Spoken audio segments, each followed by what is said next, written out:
Polk with FDRA. I've got my coffee. I'm wearing Kicks, so it must be Kicks over coffee. You can follow all these episodes. We cover all types of topics, talking to thought leaders across the industry to kind of deliver more thoughtful discussions around the footwear industry. I find short videos are great, news articles are great, but in reality, what people are really seeking for are people who have been in this industry a long time, have a lot of wisdom and knowledge to share, and can help us think a little bit differently about what we're doing so that we can do things a lot better. And that's really what Kicks Over Coffee is all about. And to that end, I'm really excited to have my friend Stuart Jenkins to come back. Stuart previously taped an episode on the landscape of innovation. So if you haven't seen that, please go back and check that out. But when we were discussing the landscape, what was really interesting was Stuart was talking a lot about setting up processes and infrastructure at brands around innovation. So it seems, Stuart, from what you were saying previously and talks that we've had offline, there's just not, when people talk about innovation, they think it's just this thing that happens. But from your experience, having worked at Deckers and having worked at Shoes for Crews and a number of other organizations and companies, you argue the secret for success on innovation is actually structure, I guess is the best way to put it. So what, when you think about innovation and you're advising executives about innovation and the structure, what do you tell them? What are things people need to think about and tips and ideas? Geez, Andy, I like to get paid when I tell people these things. Well, you give them a little tip now and charge a lot later, right? So yeah, I'll send you my bill later. All right. If you think it's worth anything. Well, I believe that innovation is a business practice every bit as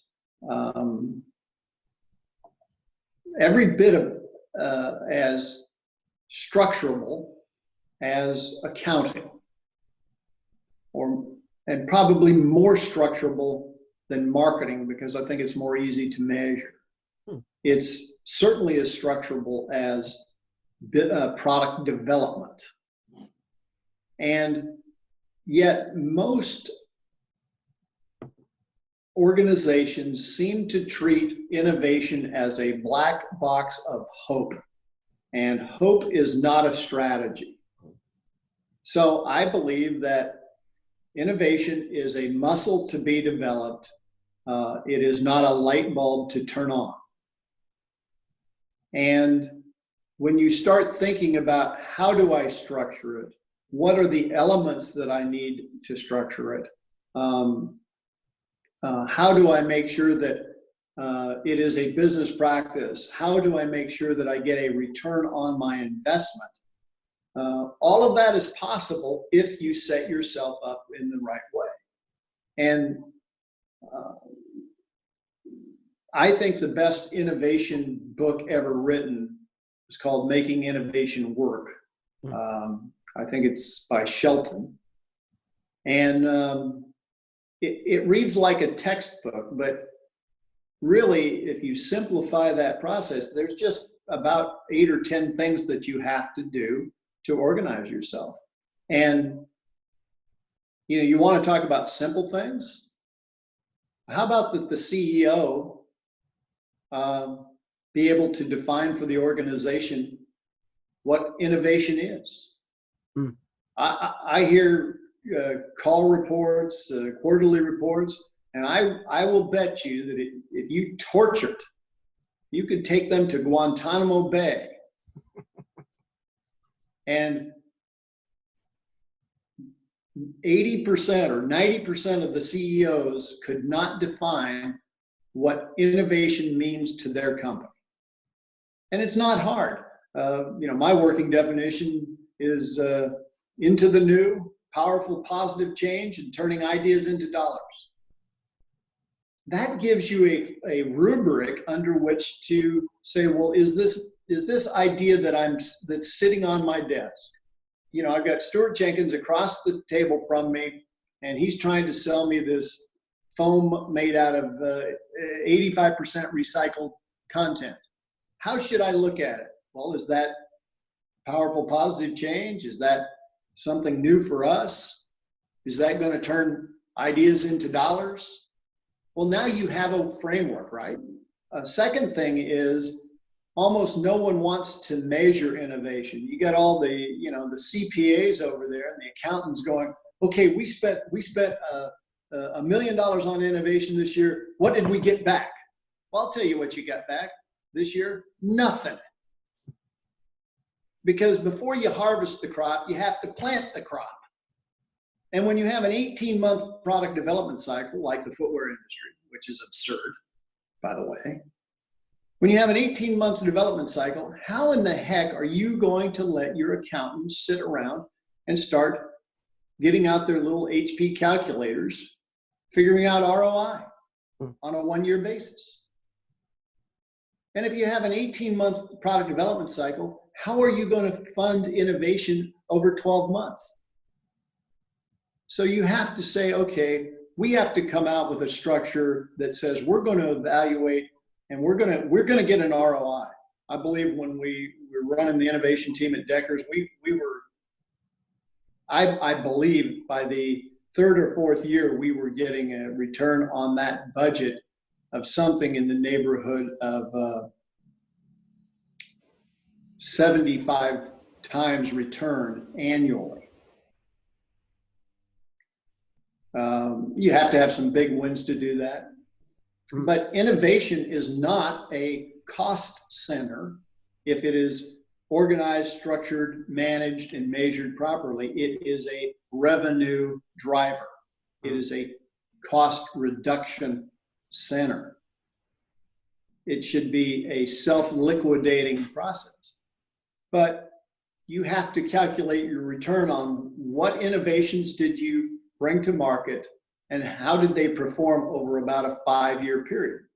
And you don't get the same credit on the 5th year you got on the 1st year, but you might get 80% credit the 1st year, 50% credit the 2nd year, 30% credit the 4th year, and so on, and then 10% in the 5th. That way you make sure that your innovation performance is continuing. But who in your opinion gauges that? Who's accountable for something like that to keep up with all that? Well, I think your head of innovation has to be accountable for it, but you have to have a C-suite that empowers that innovation leader to do that, and then they have to be willing to have the accounting department and the finance department to agree on a metric as to how it's measured. Now, keep in mind, when you drive $100 million of new revenue or whatever it is, it's not going to come back into the innovation coffer. It's going to come back into your brand or your company. But you have to say, well, where did this idea start from? And the innovation department has to get credit for it. It's not real money that goes back to the innovation, but it says, well, now I know why I'm spending $1 million a year or $2 million a year on innovation. So defining it, setting up a system for measurement is critical. Over the right period of time is critical. And then the CEO of the organization, and when I say CEO, I'm not sure how it would work in a $40 billion, 50, but I'm talking about, 10 million to $2 or $3 or $4 billion footwear brands. The CEO ought to be able to stand up in front of their team every quarter and say, we expect 15% of our products every year to include innovation, or 20% of our products. Because if you add innovation to 20% of your products every year, after 5 years, you will have really gone through your line completely. Right. And what is innovation? Well, we added Bloom insoles, which are made from algae, partially from algae. And that cleaned up so much water. Okay, that counts. Did you invent Bloom foam? No. Did you invent algae? No.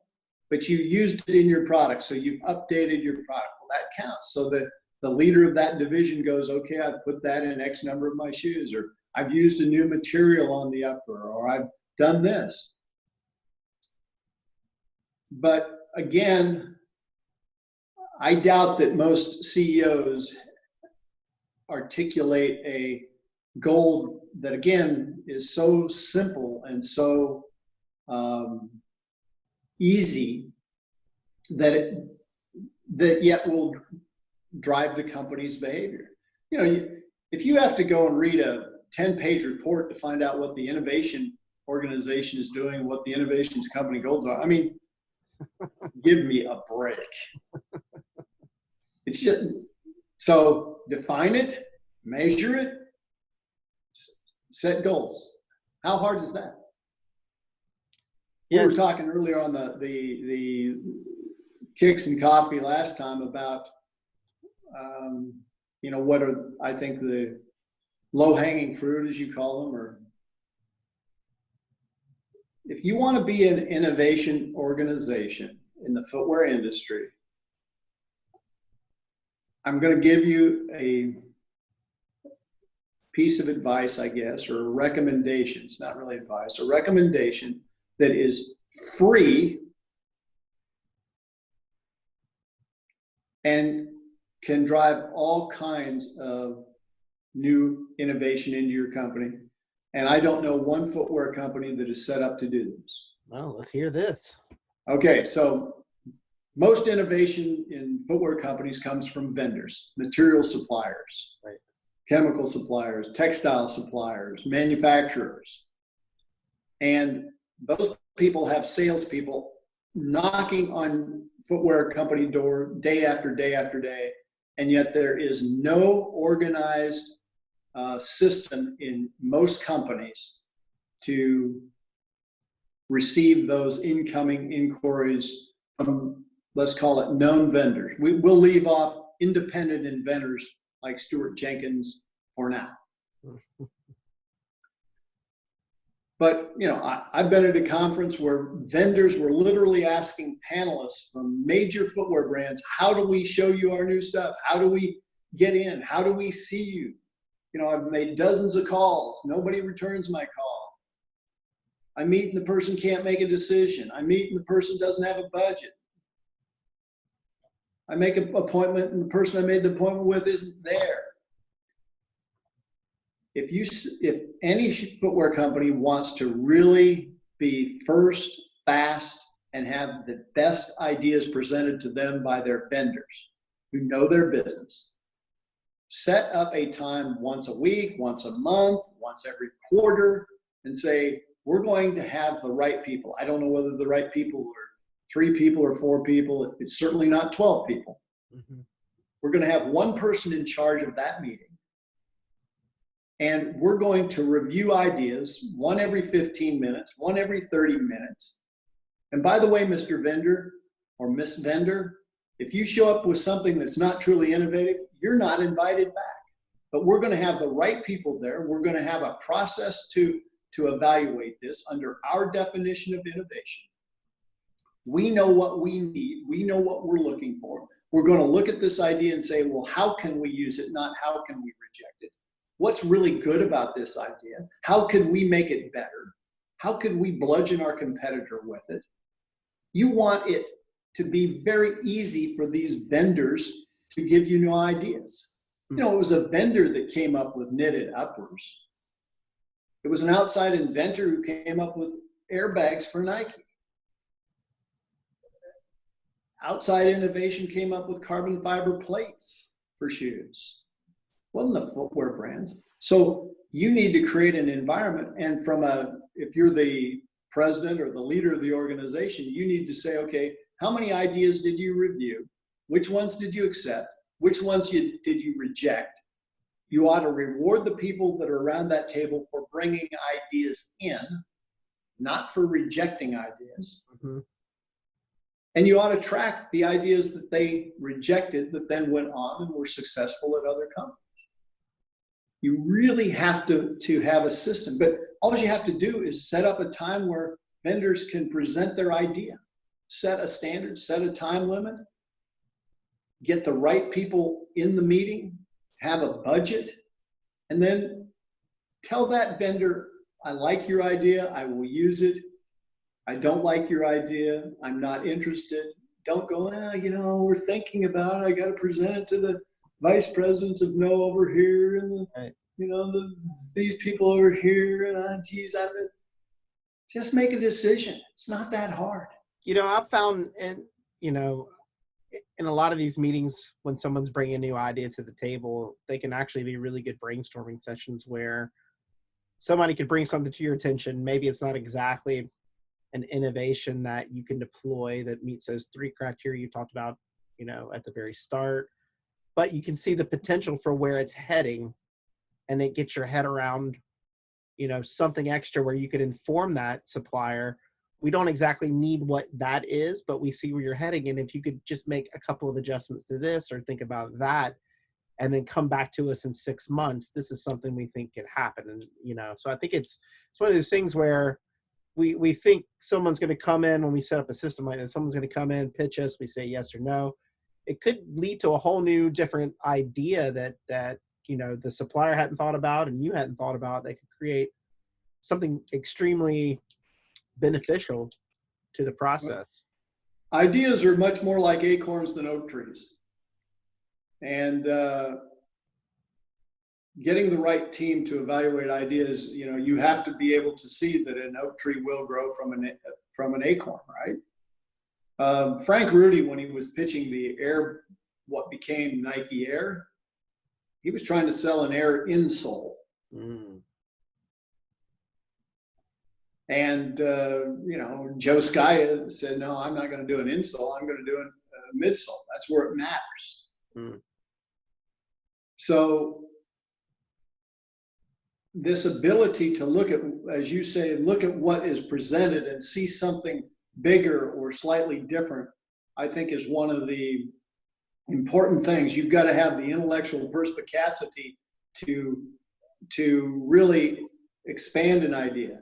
Right. And, the other thing I would say, my father always said, any jackass can kick the barn down, but it takes a carpenter to build one. If it seems that a lot of people inside corporations are paid too much money to make decisions. And so they want to sit there and be the smartest person in the room and figure out how they're going to reject this idea. And you really, if you're going to get the best from the vendor or the new idea and explore possibilities, as you suggest, where you're letting this vendor fertilize your field of thought and expand your field of thought. You can't have that, you call it a brainstorm. You can't have that robust intellectual discussion, ideation session, when you're shutting the vendor down by going, well, how much does it cost? Well, who cares how much does it cost? How much can you sell it for? How much new product can you drive? Right. So you really have to have the mentality in that meeting that says, I am looking for the good in this idea. I'm going to build on this idea. You've got to start with trust. You'll find out if the guy selling is, blowing sunshine. But you have to go into it figuring out, what can this do for me?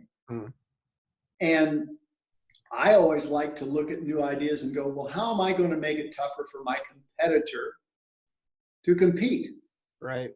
If I can find a way to make midsoles in 15 different colors without changing cost and without slowing down, and my competitor can only make one color at a time, or if he changes colors, it's going to be expensive, I'm going to say, I know how to attack my competitor. I'm going to change more often because I can change cheaply and he can't. I think, the other thing about this too is if you set something up like this where vendors know that you're seeking and actually exploring, you get all the best ideas first, because they don't, there's a low barrier to get in and pitch the ideas, and they know you might put money behind it versus knocking on 20 doors. They know they can knock on yours and you give them a fair shake. You have no idea the power of being the easiest, fastest company to work with. My goal was that if I got a call about an innovation, I tried to return that phone call within 24 hours. Just on the chance it might be a really good idea. Yeah. And a lot of times with private inventors, they don't have a lot of money. I was known to fly them in because it was cheaper and faster for me to fly them in and review the idea than to wait to the chance that I might see them. Most inventors want to present their own ideas. Give them that honor. And let me tell you, you buy somebody a $250 plane ticket, I can assure you that your competitors aren't doing it. And if that was a really good, it only takes one of those ideas to be really good to pay for a lot of plane tickets. And by having them in my office, I could bring in the innovation team around our principles and evaluate the idea. And the other thing that I felt was part of the equation and just the humanity of it was give that individual direct feedback, even if it's painful feedback. Say, here's what we like, but here's what's not working. Here's why we think this is a challenge. And you just have no idea how appreciative they are to have that kind of open idea. But look, I've presented to enough companies to know a lot of times they're going to sit there, they want to play the big shot behind the desk, poker face, and I don't know, some power trip or something, but they've missed a hell of a lot of good ideas doing it that way. Well, I think when you spoke to one of our events last year and you talked about how many missed opportunities people had. It was something like the same story, the guy who was taking around the air packs pitched something like 90 companies before somebody actually sat down and listened. Yeah, Frank Rudy claims that he went to 83 companies before, and at that point Nike was not a big organization, right? Before Nike took him in, but how many people, let's go closer to home, how many people in the footwear industry passed on what has become Adidas Boost from BASF? A lot. Yeah. Why? Well, it didn't look the same. Why? Well, it was hard to manufacture. Why? Well, you couldn't color it. Well, it really, I don't know if it really had a major impact, helpful impact to the Adidas brand when they started using Boost, right? Yeah, and to your point too, because we talked about this as well. Along with accountability is when you miss ideas, you should be held accountable to that standard as well, correct? Because if you passed on it, there shouldn't be an internal, oh my gosh, we missed that opportunity. There should be someone above saying, how did you guys miss this? And there'll be consequences. Well, yeah, I guess there should be consequences, but more importantly, it's what level of thinking caused this problem. I think it was Einstein said, the same level of thinking that caused the problem will not solve the problem. So if you missed a great idea, why did you miss it? Challenge your thinking. Go back over that and go, well, what did I miss and why did I miss it? What questions didn't we ask? Or, who was the nattering nabob of negativity killing the idea? Yeah. Again, many people are just paid too much money to say yes to anything. All they do is duck their head and get their paycheck and try to avoid risk. And there's virtually no risk in any company to rejecting innovation, and that's a problem. Right. And most CEOs don't pay much attention to it. They talk about it, but they don't really elevate it. you're not going to have innovation if your innovation leader can be overridden by brand presidents, marketing directors, sales directors. It's not that any of those people should do what the innovation leader wants, but they shouldn't be able to kill ideas. I mean, the biggest ideas that I worked on when I was at Deckers, I don't think would have made it well, it wouldn't have made it if there was a democracy or a vote, for sure. Right. And so you need that ability to have the innovation leader continue to go with ideas even when people are reluctant or skeptical, because you've got to push things far enough to really see how they work out. It's a great point. It's a great point. Well, Stuart, I really appreciate you coming on today to talk a little bit about a structure behind innovation, how important an infrastructure is, and accountability and decision makers are, and a thoughtful process to allow ideas to come in and to, kind of chew on them a little bit or let them marinate a little bit in people's minds before they start making decisions. But also the other end of it too, I think is really important that you said that we don't talk about enough, but just clarity of why you're making a decision to help that innovator. And again, just being open allows that person to continually have ideas that come your way, where maybe if your door is open and people know you're willing, you get all the great ideas first before anybody else can start to capture it. It's a huge advantage. But yes, innovation is a business practice. It can be planned. It is profitable. I am continuously amazed at how in 2020, how many people still think that innovation is luck or having a genius. And it's not luck. It's not having a genius. It is a business practice, and it is unbelievably lucrative when you take the time to organize it and empower it. It's so much cheaper to organize it and empower it than it is, to just have this scattershot, hope, pray approach. Stuart, that's great insights and great thought. I also want to let people know that Stuart actually does this for a living. He's giving us these tips for free, but Stuart actually has a consulting business where he will come in and help C-suite folks and organizations focus on these things, create these structures. Stuart, you can, jump in and just tell a little bit about what you're doing and how you do it.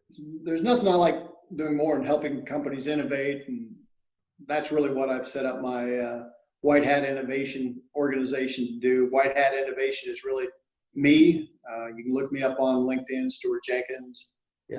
White Hat Innovation, Andy can tell you, but love to help you do it. I think it's really a great way to generate revenue, growth, and marketing buzz because you're doing real things. So I'd love to help people that want to be helped.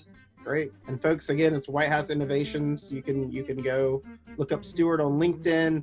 But if you're listening to these things and you think you might have a struggle or you don't have the time to implement some of these things, you should definitely give Stuart a ring and see if there's an opportunity to work together to help set up structure and strategy around these things to help your business grow.